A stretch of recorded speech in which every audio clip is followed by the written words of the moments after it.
And we're live. All right, here we go. Hey, everyone. Welcome back to Love and Golf, a podcast about a romantic, passionate, and oftentimes twisted love affair with the game and the valuable lessons it's given us and what we give back to it.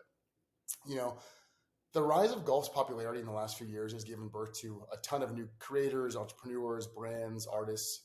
And the cool thing is my next guest is all of those things and probably a lot more. How I met Tony is an interesting story.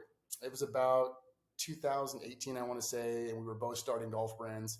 Well, to tell you the truth, he started his already, Radry, and I was just getting Mully going. And it was like so early on, I was building a business plan, and to pass the time, I was just kind of messing around on Instagram, trying to build the brand and the following the community. And I came across these characters and these renderings and these artistic like these hybrid images of pop culture and golf. And I was like, oh my God, this is the coolest thing I've ever seen. Fast forward, I'm talking to him right now, Tony Knapton, who has done so many cool things in and around the world of golf. Funny enough, golf wasn't his first love. I think baseball was. And I'll let him tell you the story of how we somehow lost the state championship in high school baseball state championship in dramatic fashion. Story for another time. But what's interesting about Tony and his journey is that he has not only collaborated with so many people, but he's inspired so many brands with his genius in the golf community, in the golf space. I wanted him to come on, tell his story, what he's up to, and obviously share his passion for golf and the love affair he has with it. So without further ado, Tony, brother, welcome to the show. Thanks, my man. That was quite the intro. You always you always know how to always know how to gas people up. Every time I got a phone call coming from you, I got to answer it because I know it's just going to be nothing but positivity, and I always appreciate that. Bro, I appreciate you, dude. I really there's so much of that intro, and I appreciate that as well. I think the intro is my favorite part because I'm so blown away by so many guests that I've talked to in the golf space, obviously from creator to creator in a different realm, businessman to businessman. It's just not hard, dude. So I think if you can't gas your people up and really help the people in your tribe, your community, then I don't even know why we're here. But there's so much I could have said in that intro. But what I meant, dude, before we talk about the state championship, is when how we met, dude. Like I'm not bullshitting, guys. Like I was on Instagram scrolling, and this Radry figure, this really weird face comes up. I'm like, what is this? And I think it was like the Chubb's from Happy Gilmore, Mm-hmm. like the disconfigured hand being glued back together. And there were so many of you would do so many cool shots of just pop culture mixed with golf. And I was like, it's just amazing. So, I mean, before we get into Radry and all the magic you're having with that, dude, I want to rewind and have people get to know you, Tony, the guy I know, Trap House Golf. Before Trap Golf, there was the Trap House, the PGA show, dude. So we've been through a lot of stuff together, bro. So, I mean, please, who is Tony? How'd you come in contact with golf? I know your parents played and you got introduced to it, but I'd love to dive into that first. Yeah, I mean, both my parents played golf their entire lives. So when I came into the world, it was just like a part of me. I wasn't introduced at any point. I don't remember life without golf. I just remember, stealing my dad's clubs from the garage and grabbing wiffle balls and taping them up because, it makes them fly a little farther. You add a little duct tape to it. And I just remember whacking around the backyard, and that's just kind of how I grew up with golf. But like you mentioned, baseball was, earliest memories. So 5, 6, 7. I know I was playing. There's pictures of me holding clubs even younger than that. So It's just been part of my life. But like you mentioned, baseball was a huge part of my childhood as well. Growing up in Wisconsin, when you have a very short weather window of nice weather, unfortunately, the two sports kind of overlapped, and I kind of had to make a decision between golf and baseball. And I knew I couldn't play baseball my whole life. I knew golf could come after that. And so I made a decision to kind of focus on baseball early on and put my efforts towards that. And like I said, that was a big part of my life growing up. Shortstop, second base, where were you? Pitcher?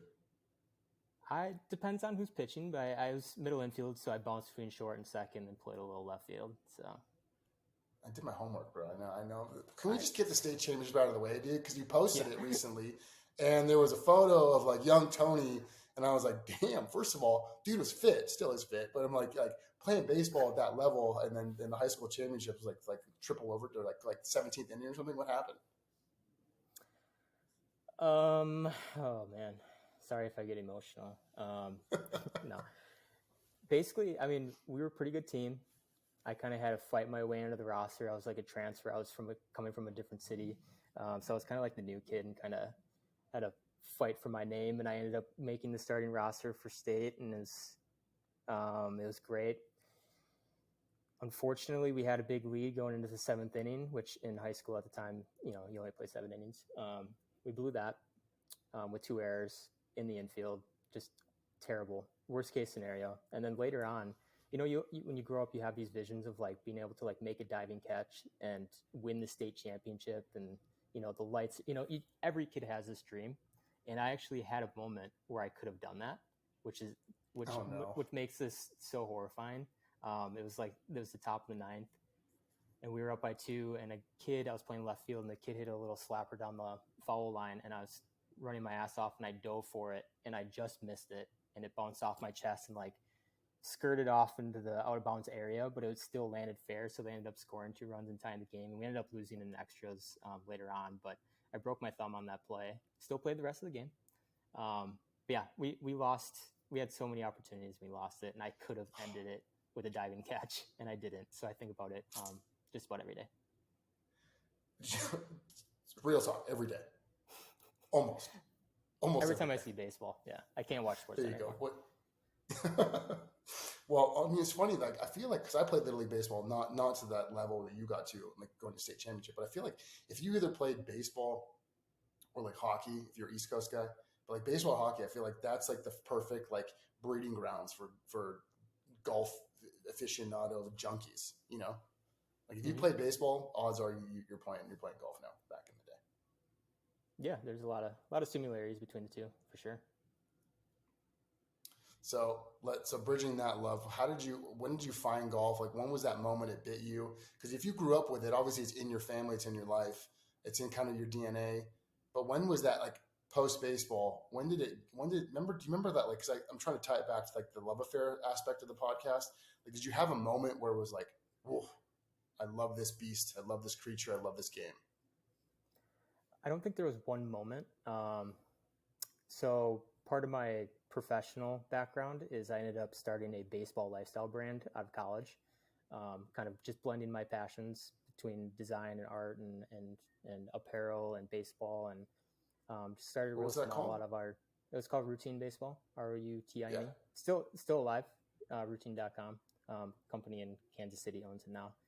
But yeah, I started that out of our house basement with an old roommate of mine and grew it into a pretty good company. And just, I think it was 7 years in, it was when I started transitioning my way out of baseball. Like I played after college, I played summer ball and played as long as like my body would allow, basically. I refused to transition into softball, slow pitch softball. I just couldn't do it. So it was like a gradual change. I started playing less and less over the summer and playing more and more golf. And then it got to a point professionally where creatively I wanted to do what I was doing in the baseball world, but in golf. And so just had an opportunity to leave my first company and go start the new one, which was Radry. And so that was kind of the turning point where I hung up the cleats officially and just started taking up more and more golf. And then, yeah, professionally just got into the industry. So it kind of happened. So gradually. you saw similarities in the communities though. Like I was never really that involved in the baseball community just by playing it when I was young. But like, how did your mind see like, okay, here I did something with baseball, right? I created this like lifestyle brand, and like what encouraged you to see like where was the overlap in golf? How did you see that? Because it was still early on. Man. I think you started Radry when 2017, 2018. Yeah, a little over 4 years ago. It was right when my daughter was born. That's a good way to remember it. Yeah, same opportunity where I saw in baseball, right? Where it's an older demographic, and I kind of saw an opportunity to bring something fresh and new and exciting into it, which was, just my overall design style. I didn't really see it. Melbourne was alive and kicking, and I saw some other smaller brands starting up around the same time, but I just saw a lane that I could fit in, where I wasn't really copying anybody, and I could go in and be as creative as I possibly could, and hopefully people would resonate with it as they did in the baseball world. And that's what happened. I just started posting on Instagram as you saw me. A lot of it I didn't even make into products. A lot of it was just me. Every idea I came about, I just did it and I posted it. Whether it made it to stickers or t-shirts or hats, it didn't matter. A lot of the stuff I designed never made it to product. It was just more for me as a creative outlet, and it just kind of turned into a brand. So before we get into that, and like in Radry as the creation, talking about yourself for a second, because I'm sure there are people listening right now that don't quite know you the way I know you. Were you always a designer? Were you a business mind? Like, what kind of mind did you have? Just like, did you have business partners in your previous venture? So like, where was your niche? Like, where did Tony go? Well, I went to college for graphic design. Okay. So I just knew I would be in the design world. I didn't know it would be apparel. I always, classic graphic design cliche. I thought I'd be making brochures and stuff for the rest of my life. But I saw an opportunity in the apparel space. Specifically, my mom got a small screen printer at her shop, and I kind of learned the process, and I'm like, oh, this is kind of interesting. And I love the idea of people being able to wear stuff that I designed. It's like a walking billboard. I always thought that was really fascinating. So that's kind of my passions and my background of design just kind of coming together a little bit. And I forgot what I'll say this, man. Like your designs though, dude, they're so unique to you though. Like I'm like, this is part of the gassing up but this is the truth telling. I'm sure if I put designs in front of anybody, they could identify which ones come from Tony, come from other places.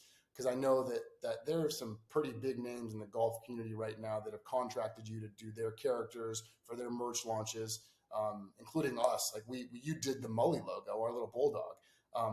Where does that side? Were you always interested in like the character side of things, or I don't know what you call them, but like there's in graphic design such a big world, right? There's so many different elements of it. Like, how did you find your niche within graphic design? That's a great question.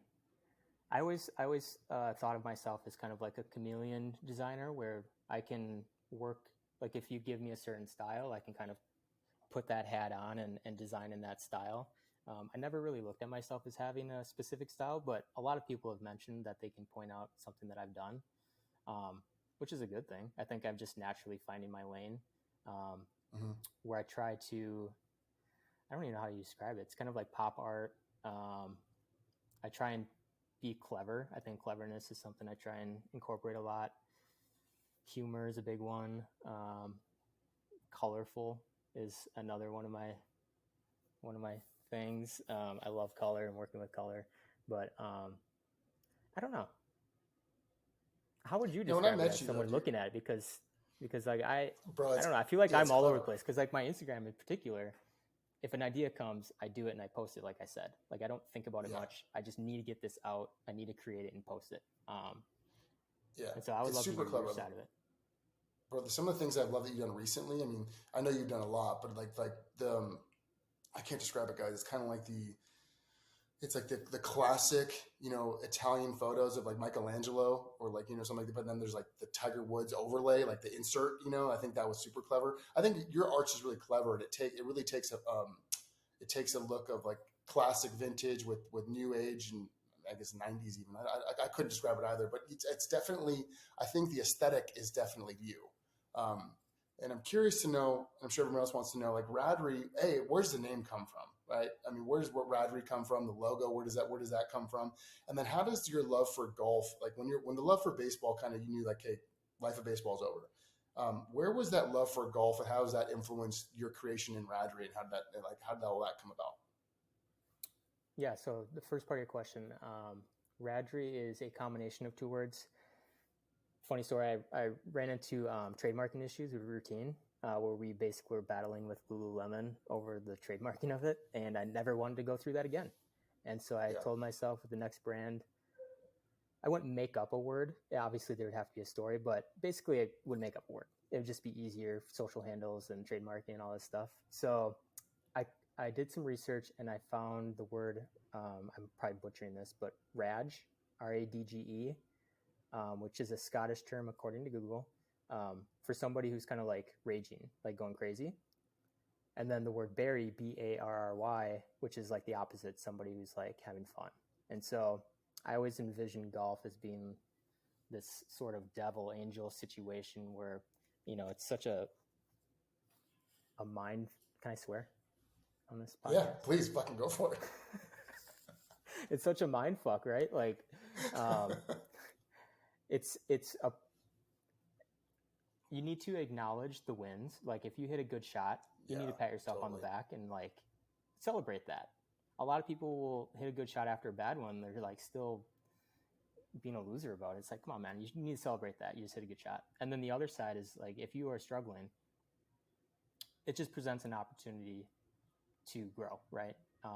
Most people come from failure and end up on the other side a better person. And I think that translates in golf and life. And so Radry is kind of like this ups and downs, ebbs and flows situation, which you have the I in the logo is the circle, which is birdie, square for bogey. So it's above par, below par, the two words. And then the mouth is kind of like this wave. And it's just, I wanted to create sort of this character that is just a reminder of that, where it's like, if you hit a good putt, like celebrate that. If you hit a bad shot, who cares? Like you just have a new opportunity in front of you to hit an even better shot and create an even better memory.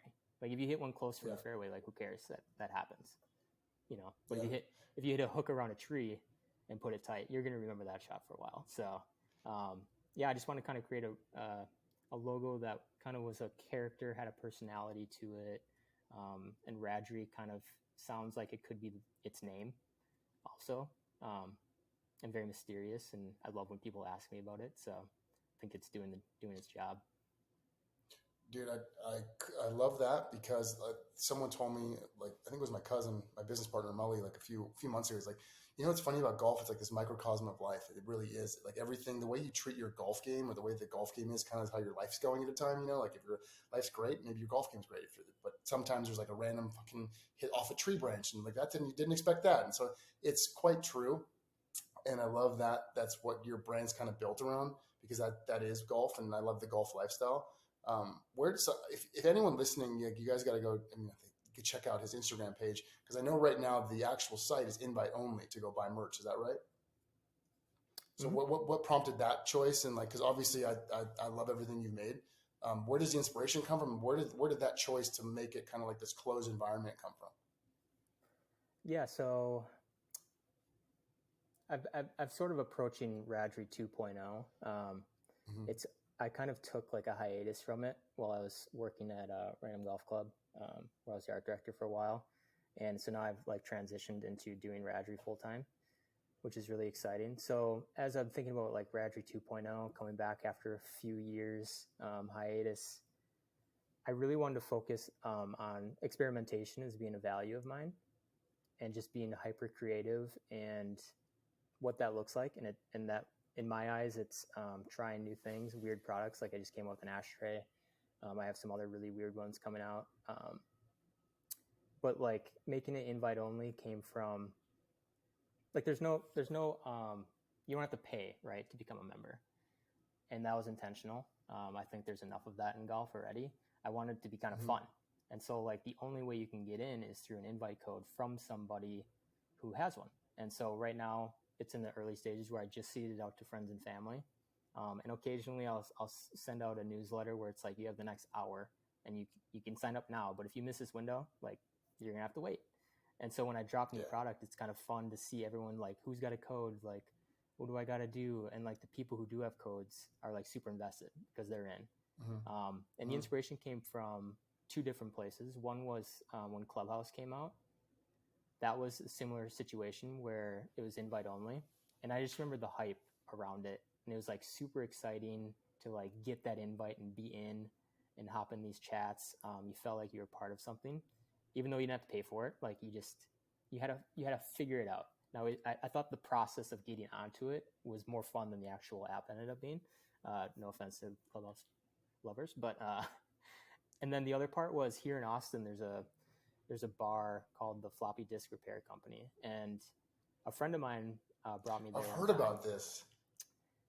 Yeah, so if you go downtown, it says Floppy Disk Repair Company, and it looks like a building that's like out of commission. Like the windows are blocked out. The sign, obviously, floppy disk, like hasn't been around for ages. So it just looks like something that's. I wonder how many people listening to this actually know what a floppy disk is. That'd be a good poll, but let's keep going. Yeah, no kidding. Aging ourselves here.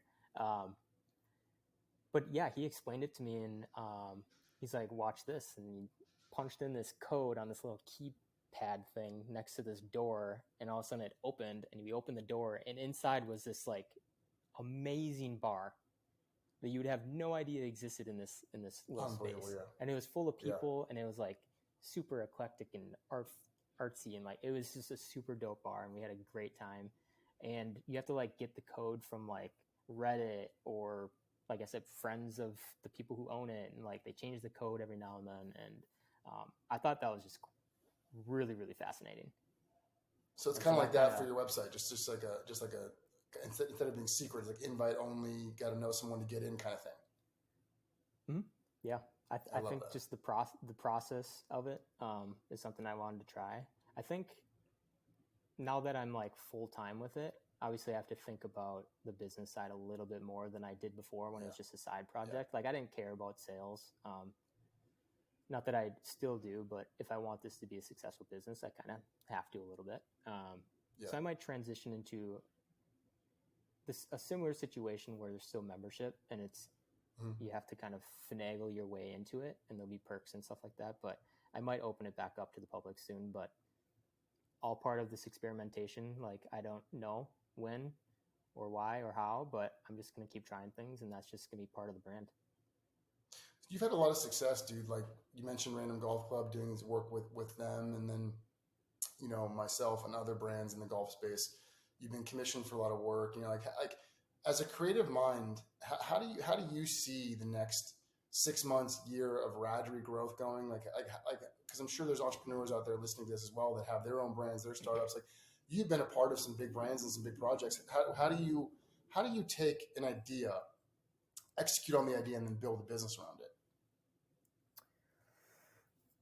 You just got to do it. I mean, a lot of people have a lot of amazing ideas, but they miss the most important step, which is actually trying it. But you have the attention to detail of like the kinds of what do they call? I'm not a garmento, but like the base. What is it called? Like the shirt, the actual shirt, the quality of the shirts and the quality of the sweatshirts. You know, like the actual product has to be great. Yeah, the blanks and silhouettes. Yeah, those have to be quality. Like you can't just have a cool design, slap it on like a POS blank, and then expect it to sell out. You know, like your attention to so many of the details in Radry, in your other ventures, has been pretty extraordinary. So I don't know that has a part of it, but I mean, I think now I'm in a different position than I was 11 years ago when I started Routine, right? Like now I have the experience, I have connections, and I can start Radry again, Radry 2.0, with a little bit more, like you said, experience, and I can make really quality things and do all this stuff, and I feel a little bit more confident in doing it. Mm-hmm. I'm still going to start small. I'm still going to, try and reduce risk, but while taking risky chances, because you kind of have to in business. So that's always a fun dance. But like, it's still no different than when I started Routine. I mean, we started with 5 t-shirt designs in literally 3 boxes in our basement, and we got a sale, and I looked at my business partner, and we were like, how the fuck do we ship this thing? And you just kind of figure it out. And even today, I don't want to go into Radry thinking I know everything, because that's never going to work out. So I'm approaching this in the same mindset that I did at Routine, where I just need to learn, and things change all the time. And I don't want to be the person that's still doing the things I was doing 10 years ago. So the biggest thing for me is taking the leap and making the product and being as creative as possible and seeing how things are changing and educating myself constantly. So even though I'm approaching this with a little bit more confidence than I did in the past, it's still no different. And are you focusing, because I'm really curious on this 2.0, as you call it, do you focus on a certain segment of the golf demographic, or a demographic within the demographic? Do you what's your approach to that, and your design and the release and the sales? Like, how do you do that? I think what I've learned over the years is my best work comes from me creating things that I enjoy, which is designing for myself. It seems very selfish, but that's where the best product usually comes out of. If I get too focused on what do I think the customers will like, I always end up creating stuff that I don't like, and then it translates into how it makes it out into the world. And so I've just been really focused on designing for myself as if I'm creating a closet of things that I want and want to wear. And my experience has proven that there'll be enough people out there that will enjoy it for me to keep doing this for hopefully a long time. Yeah. You got a lot of lifestyle brands in this space too, right? You mentioned Malbon earlier. There's Cole and Metalwood with his segment, with his demographic of vintage throwbacks. And then you even got Sugarloaf and Ian, who I've talked to. There's just, where does Radry fit in there? And do you want to? Because right now I've got Radry pieces, I've got hats, I've got shirts. I don't really have any Radry golf clothes. Is that on purpose? You want to stick to just lifestyle, or what's your vision for that moving forward? Yeah, I think for me, I've been giving this a lot of thought, and I really think art in general, like paintings and things like that, is really important to me. And I think I've forgotten about that in the past, and I've really focused on apparel. But you talk to everybody. Everyone has enough t-shirts, If you make a cool enough one, they'll buy it. But at the end of the day, there's enough t-shirts, and hats and things like that.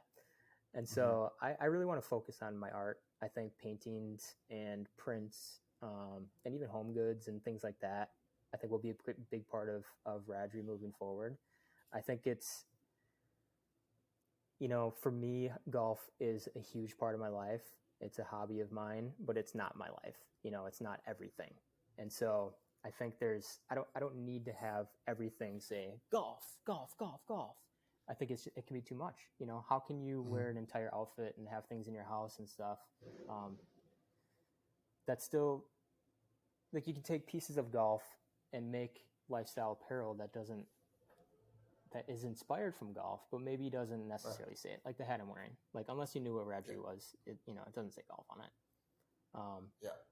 And so I think I want to kind of make paintings and art and make that a focal point. And so I'm not too worried about the golfy things just yet. I will definitely get there.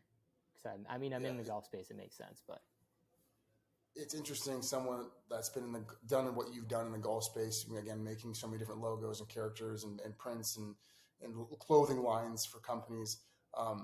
That's always so golf, golf, golf, golf. There's almost like a beautiful balance that you're like, I'm going to do a golf company without it saying golf. It's even radry.com, right? It's there's no golf to it. And it's very subliminal that there's golf symbols in it and it's golf related, but it's not just in your face golf. And I think that's cool because I remember when we talked, you told me, and please share the story if you want, golf has been a place for you. You've had some hardships in your life, like we all have, right? I know I have. Golf's been a place for you to get away. And it's almost like correct me if I'm wrong and tell me to fuck off, but it's golf has been a space for you to go to retreat to maybe find Tony, to find yourself, to find your creative genius. And then when you come back to it, you give this gift back. You're giving golf a gift back without it being so golfy, if that makes sense. Mm-hmm. Yeah, I think the one story you're talking about is, golf's got me through some tough times. One of them was, my wife and I got married almost 8 years ago. It's going to be our anniversary on the 31st, which is crazy. But after we got married, yeah, thank you. But after we got married, we tried to have kids, and that was just the natural next step. And we struggled with that, and eventually found out that we couldn't have biological kids. And so that was kind of a really tough patch in our life. Just trying to understand why, how, what next.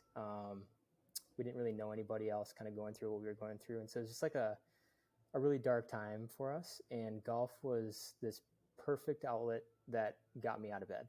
It's specifically like being outside in nature.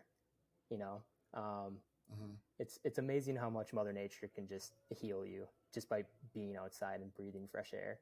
And then you add in the fact that you're out there with friends, laughing and telling stories and kind of keeping your mind away from all this other stuff. Golf single-handedly got me through that really tough patch in our life. So, and then even now, I work really hard, and when I work hard, it's typically on a computer or on my phone.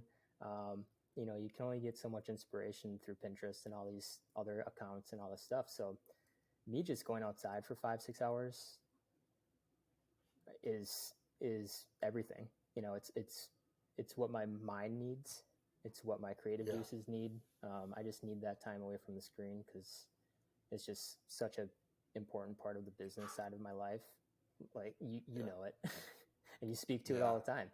And I think real connection, like physical connection with other people and real conversations, like even now we're talking through a screen, and I would much prefer to be talking to you in real life. Same.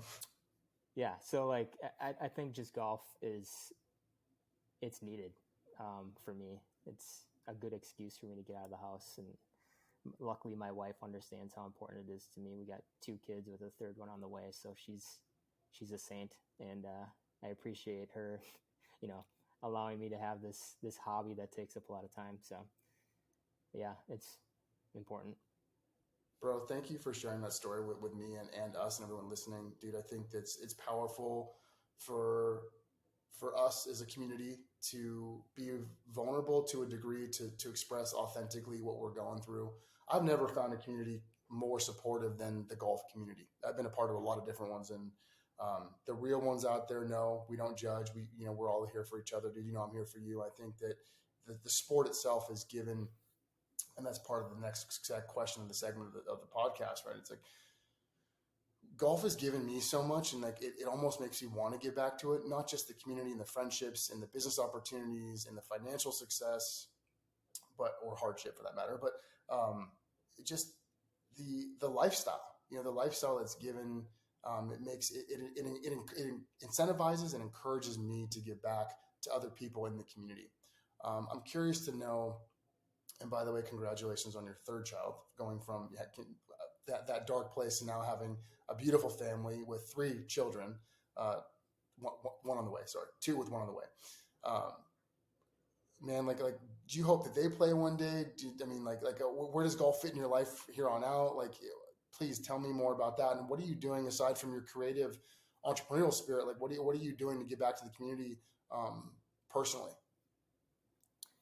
Man, them playing golf would be fantastic. I don't want to be that parent that forces them, So like, my daughter, I've given her golf clubs and put it in her hands, and she whacks it around. But we've tried soccer, dance, and all this stuff, and I kind of want them to find their own way. But obviously, I'll kind of nudge it, if they get interested, that'd be fantastic. Because like I said, I grew up with that. And, to this day, my brother and I will play golf with my mom and my dad on Mother's and Father's Day. Every year. We've done it for like 10 years now. It's become a tradition that I would love to have. So like, as I give back to the sport, I think just being a positive, nice person in general is something that I think is important, and I want to instill that in my kids. Just being a good person is, as simple and cliche as it sounds, I think is just like at the foundation, so important. And so if they pick up the game, I hope that attitude kind of sticks with them as they grow up, and they can bring that vibe with the next generation of kids. So that's one way I hope I can give back to the game, is through my kids. They're going to be my legacy. So, and then I also hope, Radry can resonate with people enough to inspire them to play more or play better with a better sense of purpose and enjoyment. So I think the reason why you play golf can get lost in a lot of people. It got lost in me. I became frustrated at times with not scoring well and all this stuff. And I've just come out on the other side appreciating it a little bit more. So I hope Radry can kind of be that reminder for people of just why you're out there playing golf and be present and get back to enjoying it. That's great, dude. I mean, it's funny as I talked to someone the other day that was preaching the same exact thing, that, sometimes the golf bug, the golf muse, the golf relationship will hit us so hard, so fast in the beginning that we get so addicted to it and so excited by it. Like any relationship, it kind of just fizzles out, right? And you're like, what just happened? And it's when we get so consumed about either the score of it or like the gamification of it, and we forget why we started in the first place. The love of just being outside or being around our friends, or the challenge of just improving a little bit and not make it all about score. And I think, my friend was like, I just started playing with a half set. I just took the even clubs out, and I had to play like creative shots and get really interested. Like that would just change how we played. And I remember one of my coaches, Fred Shoemaker, always would tell us, like, have an intention before you play. Is it for score, which is fine? Is it for just pure fun, or is it for learning? Like, why are you playing? And I think what you just said is important, because that fun aspect, that just pure enjoyment aspect, I think a lot of people, including myself, lose, because we just forget that it is a hobby of sorts, right? It's not just an athletic sport or like win or lose. There's a fun aspect to it, a camaraderie and an adventure, and by all means learning, because like you said, your brand, which is about, that balance of the chaos of golf, and there's a beautiful side to it. It's both, man. So I completely agree with you. Yeah, I mean, it's different. It's different for everybody. I mean, some people really enjoy the grind and the competitive nature of it, and getting frustrated with how they're playing. I mean, they enjoy that, and so you just got to find what works for you, and it's more of just self-reflection and just reminding yourself why you're doing it at the end of the day. Yeah. And so the $1 million question is why are you playing golf, and why are you starting Radry? Oh man, honestly, to be completely honest, the one of the first reasons was I knew I was having kids coming up at the time when I started it, and my time on the course I felt was going to be limited, and so I wanted to get in the golf industry because I thought maybe I could play more, and that was so far from the truth. I probably play less because of being in the industry, but what I did find was just an incredible community, and so many super talented, creative people. The one thing I love about golf is a ton of people play golf in all kinds of industries. You have teachers and all walks of life. And yeah, literally all walks of life. Yeah. And so what I have found through this was what I thought was just going to be I would get to do my hobby more. Ended up just being a love of people, and I've met so many incredible, talented people, and relationships are so important these days, and I cherish them, and I've created a lot of memories over the years, and so I'm stuck. I don't want to leave the golf industry because of that, even if it means I actually don't get to play more golf. Hopefully that changes, but should we tell them about our trap house adventure?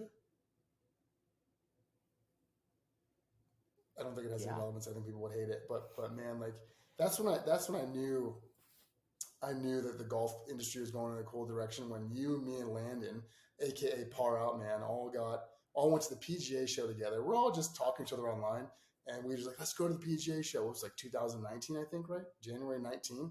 Dude, that's 4 years ago, bro. That's 4 years ago, before golf was really kind of hitting that peak of all the influencers and content creators coming out.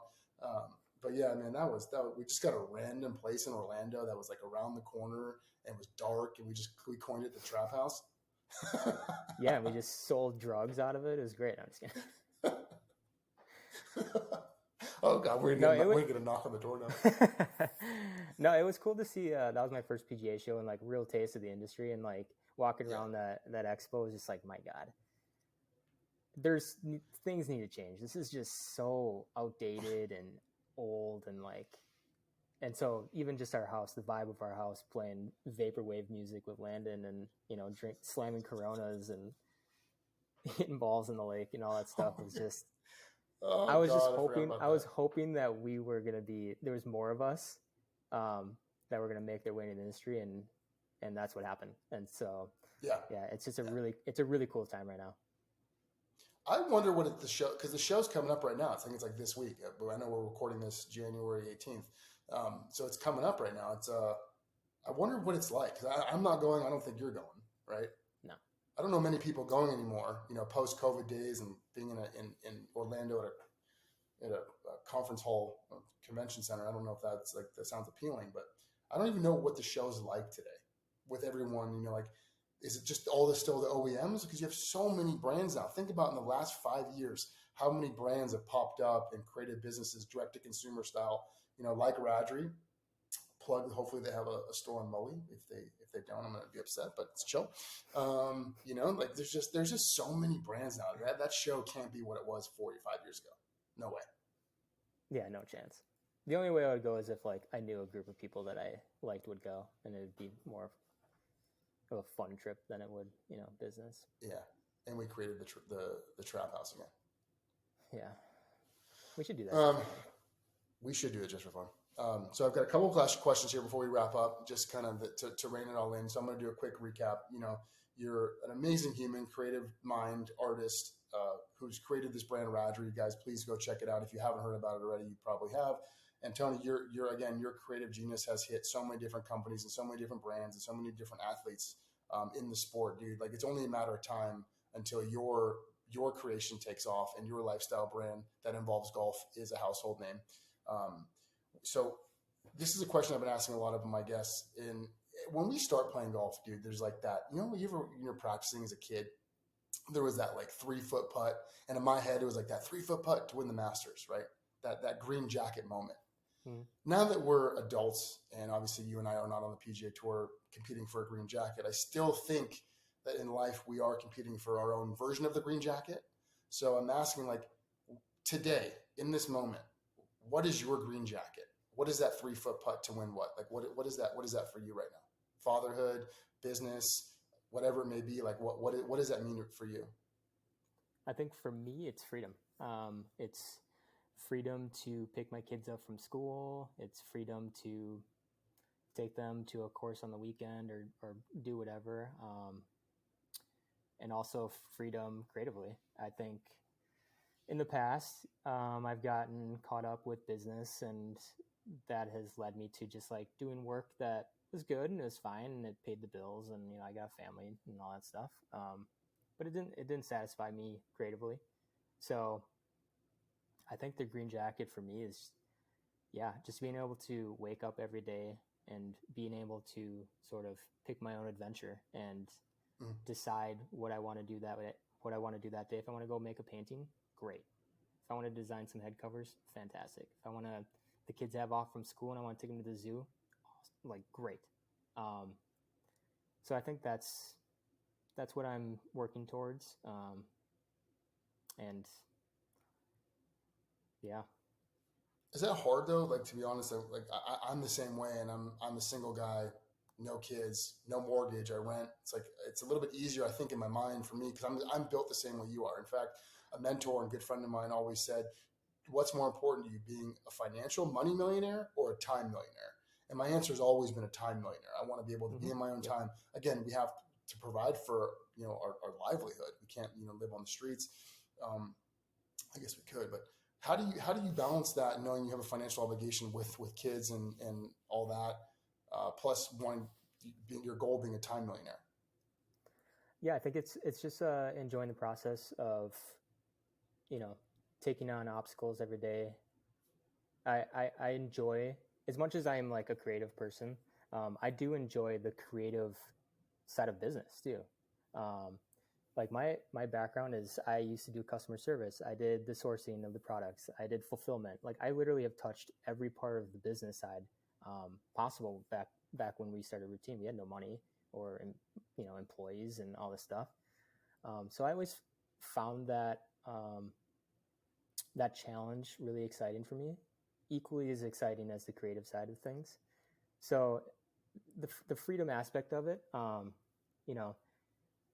there is the business side that the sad truth is, in order to get to this freedom that I'm wanting to achieve, I have to have a successful business in order to achieve that.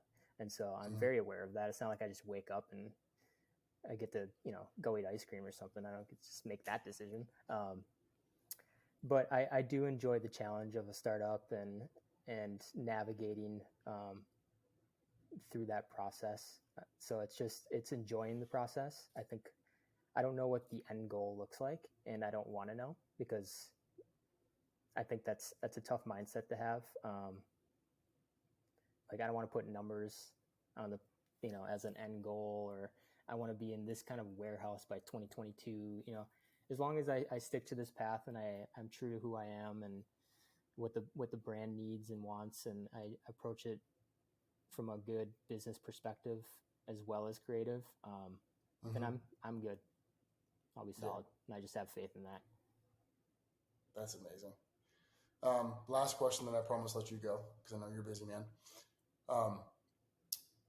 Publicly, I have to thank you for the 100th time for our Mully Bulldog, Bogey the Bulldog. I appreciate it, man. Like, you people that don't know, he's Tony, the man you're seeing or listening to right now. He designed that through many iterations of me being kind of an asshole. I hope you didn't think I was that bad, but like, we definitely went through a few, not that many, but a few, and gave birth to one of the most special logos in my entire life that's painted all over my place. We've sold a great number of those just Bulldog hats. Every other design we haven't really done well with, but the Bulldog one sells really well. So I wanted to thank you for that. And then tying it kind of back to our marketplace and what we're doing, I think what I've seen happen in our marketplace is all of a sudden this rise of vintage golf clubs resurfacing and coming back. So the question is, do you remember that first ever golf club that you got that was important to you? Yeah, it was a TaylorMade burner driver with the bubble shaft. That's come up a few times. Yeah, it's just a classic. I love the flames on it. As a kid, they had the flame on it, and the color was sick. And then the bubble shaft, the shaft that tapered out and then bubbled back in. Yeah. Yeah, to me that was like, the shoes with the pump. You jump higher by pumping it up. I thought the bubble shaft was like giving me an extra 20 yards or something. So I actually rebought it. I bought one just because I loved it so much. I have it in my garage here. Yeah, we see that a lot. Like, I think what we see the sales of the most are like Scotty Camerons will go quickly. Obviously, a new product that's well priced will go quickly, and then like the rise of like the 975 drivers, the D drivers, the bubble burner drivers. All of a sudden, we have a few of those pop up here and there, and they're gone the second they get listed. So yeah, I believe it. Yeah, I bought a set of Snake Eyes blades, just purely for the aesthetics. Right. Just purely for the aesthetics. I think the Snake Eyes logo is just so sick, and so. As somebody who appreciates good design or bad, however you want to look at the Snake Eyes logo, it's so bad that it's good, actually. Classic. Yeah. It's just it's recognizable anywhere. You can see it. Yeah, it's so good. So I have a set of those as well. Very tough to hit. Yeah, very tough. All right, my friend. Well, parting words, dude. Please tell anyone and everyone out there listening, and any Radry news coming up, and any advice you may have for other entrepreneurs that are listening right now to you, that follow you, that respect you and your creation. Like, any parting words of wisdom and some updates on your behalf before you say bye. Yeah, Radry.com. That's the old website, Radry. Anything in the pipeline? I got some paintings coming out, which is sick. I'm going to get more in like the reels and like a little more behind the scenes. So be prepared for that. I'm not excited about that, but I'm going to do it because I think it excites other people. Hopefully it does. Head covers. I have a needlepoint head cover that says Live, Laugh, Love on it. Not kidding. That might be out by the time you listen to this. Parting words. Just fucking start. I don't care if it costs you $10 to buy something, just to even start whatever you're thinking about. As long as you approach it with a good heart and intention, and it's just a side thing you can put an hour or two a week, whatever it is, just fucking start, because you just never know who you're going to meet. One email can change your life, and you don't get that one email unless you are out there. So just please start. Bro, I can't thank you enough for your time, for your story, for your relationship with the game and the creations that you've given it. I'm so happy, man, that our paths crossed and through DMs of all places, that I DM'd you randomly one day and it's blossomed into a friendship, a working relationship. And dude, I'm so excited for what's in store for you, for Radry, and hopefully some Mully Radry combos coming up in the future. So I appreciate you, dude. I'd love to have you back sometime and we update everyone. But until then, dude, I love you, brother, and thank you so much. Yeah, I love you too, man. Appreciate having me on.